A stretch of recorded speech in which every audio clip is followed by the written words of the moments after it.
Welcome to the Honor Code Grace stream. I am your streamer, your gracer. Grace is the word. So cheesy. Mark A. Lyons, and this live stream is our usual Sunday thing. And if you haven't checked out the clips that I have up on the Drawing the Circle YouTube channel, please go right ahead and do so. Of course, if you're in the group, you can just watch them all because they're all recorded in the group. So since we're talking about a rather sensitive subject, we're going to start with a prayer so that I can communicate this as clearly as possible and that you can receive it in a way that serves, that is truly helpful. Shall we? Let's take a moment. Let's take a sip of coffee. Damn, that's good. Okay. Just breathe. Since this is going to be about the solar plexus to an extent, I'm just going to sit back, put my left hand on my solar plexus because that's my feminine hand, put my right hand on top of that. So the masculine is supporting the feminine, the god supporting the goddess. As I draw my breath and my attention down into my solar plexus with a few nice diaphragmatic breaths.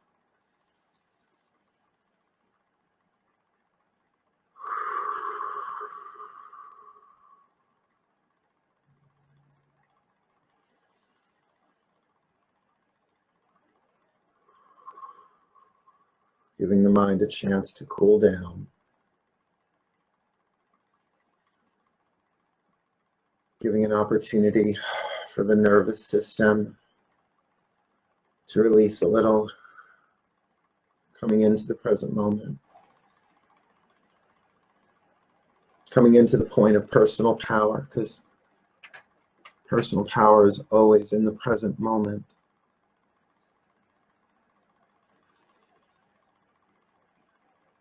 It is from this solar plexus centeredness that I offer this prayer. Dear God, Goddess, all that is, hover over us, rise within us as we surrender this time spent together to you. May it serve your purposes, for we are here only to be truly helpful. We're here to represent you who sent us so we don't have to worry about what to say or what to do.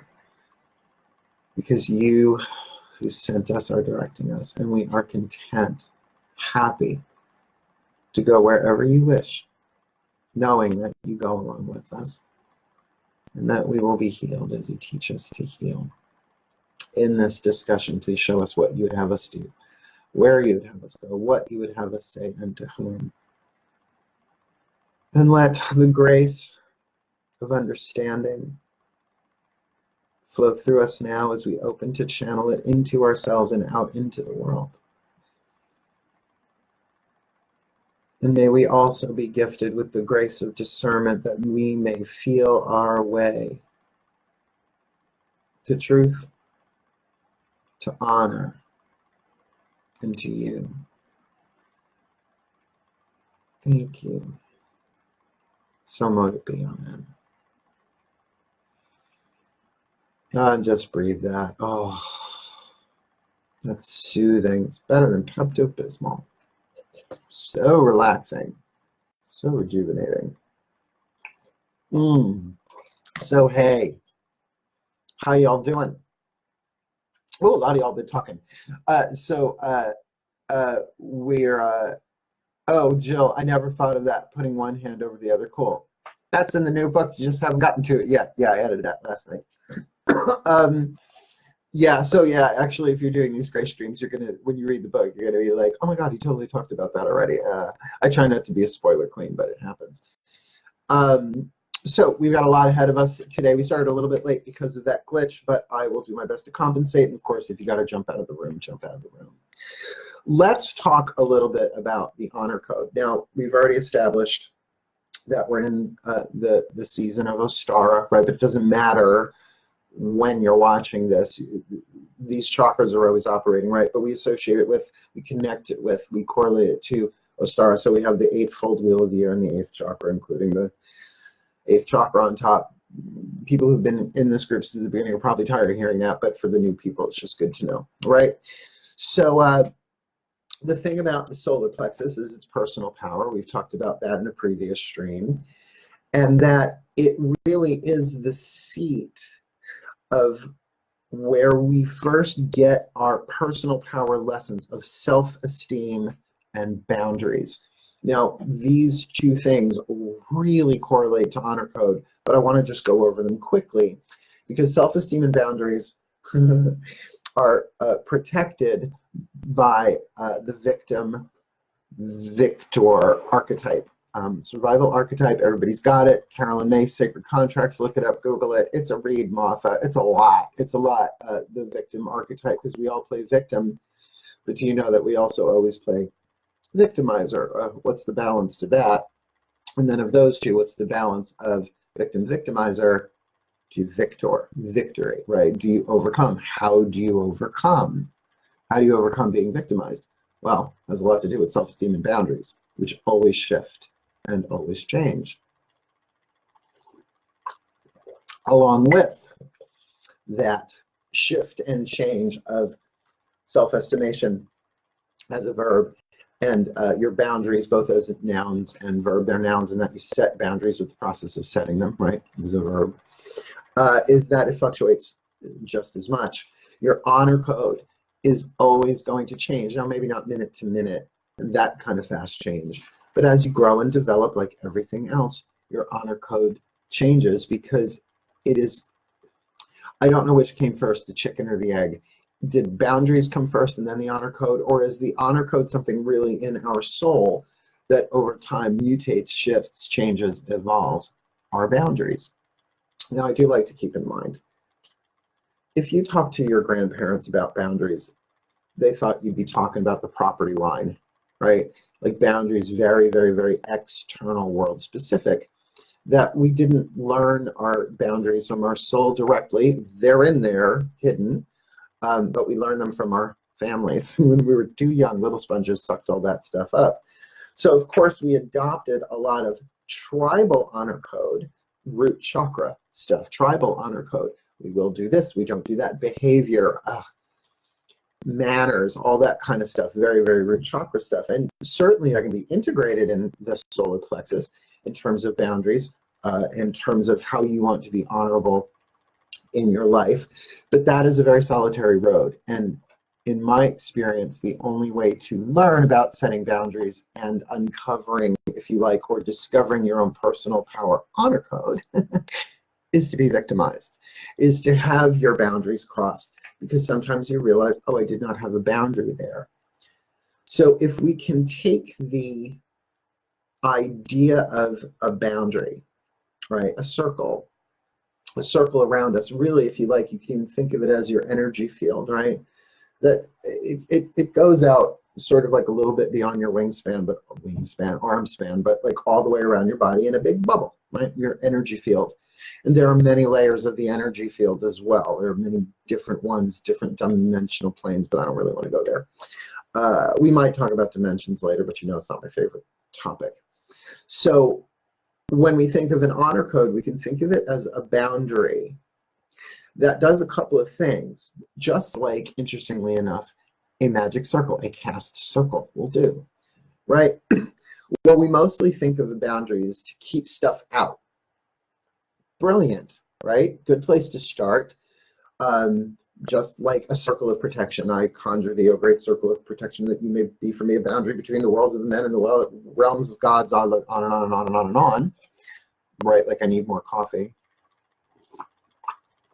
And that's good. That's usually where we start. We start learning about personal boundaries, whether through therapy or self-help or, you know, just bumping our way along the path. And you say, never again will I. Never again will I. Never again will I. Never again will I allow this. Never again will I let this person. Never again, never again, never again.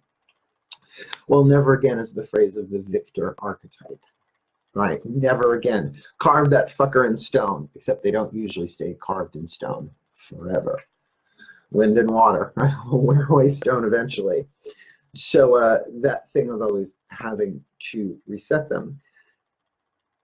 And that can get really toxic when taken out of balance, by the way. You're not allowed to talk to me that way. I will not stand for this behavior, you know. And then you get to have your Nora Desmond moment and storm out of the room. I don't have a drag fan with me. They're everywhere around the house. There's one over there. I'm not going to get it right now. So then what is the other thing that like a magical circle does? It just doesn't protect, it contains. So your honor code kind of level of boundary is not just what you won't do, right? What you won't let in, but what you keep in. So there's a keep out aspect, keep out, do not trespass. And then there's a keep in, do not let this out into the world. Now that sounds like repression, but when you do it consciously and deliberately, it's not repression, because you are containing it in order to, and I'm using this language specifically, honor whatever shows up in your personal energy field behind those boundaries. Because what's in your energy field inside the wall, if you like, is not just your personal stuff, not just personal wounds. Yes, it's personal power, but because the energy fields being what they are, there are also things in the collective that when you are dealing with, for example, frustration, you didn't get what you wanted. What are you like when you don't get what you want? What are you like when you don't get your way? You know, what's the automatic program? Do you childish it? Do you victim it? Do you sabotage it? Do you prostitute it? There are 4 survival archetypes right there. Just be aware of it. But part of this healing journey, this healing revolution that we're doing from the inside out, particularly if you're energy sensitive or empathic, is about loving, embracing, and honoring whatever rises in you, because yeah, there's a percentage of it that may be connected to your story, your personal experiences, but it's also somewhere in the collective. So every time you embrace and heal that, every time you honor that, you're honoring it in all of life and helping to heal it, carrying that pain into peace, that shadow into light, that fear into love. I could be here all day, right? Been working a lot with the opposites for the new book too. So this, of course, redirects me to the sacred truth of the solar plexus, right? Honor thyself. But if you play with that word, that phrase, honor thyself, right? 2 words. Well, you can do honor thyself with a lowercase s, and you can do honor thyself with an uppercase s. Now, thy usually, if not always, indicates the divine. So when we think of honor thyself, it's usually coming from the place of the personality, right? Who you are in this world, your emotional baggage, your experience, your shit, right?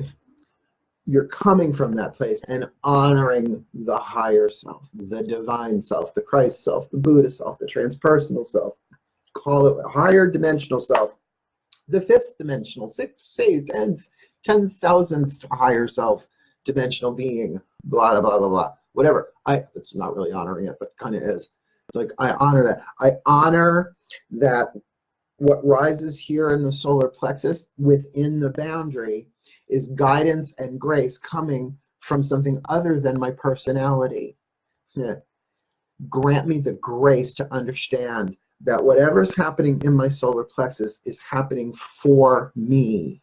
And if it's turbulent, I got to honor it. In order to understand it, I got to stand under it, which means I need to embrace it. I need to say, it's okay. It's okay, sweetheart. Thank you. Whatever this is, whatever this gnarly, frustrated, knotted, painful, suffering web that's covering my solar plexus in there like a weave woven in, is just obscuring a truth, and it's calling out for love. It's calling out to be honored. So grant me the grace of understanding to even be able to do that, and as well the grace of discernment to sense, well, what do I do with this? What I so want to blast that person. I so want to take my frustrations out on fill in the blank. See, the thing is, if you don't honor it, you end up doing it anyway unconsciously. right? Did you ever catch somebody and you already know that they're frustrated or angry or had a bad day and they're just taking it out on you and they don't even know they're doing it because the program is running the behavior? Where part of an honor code can be, you know what, let me deal with this, particularly solar plexus, really anything that rises. But particularly if I'm feeling it here, this is mine. Yes, it may well be connected to all of life, but then this is what I signed up to do. So you could see how that idea of getting clear on what your honor code is would be very helpful.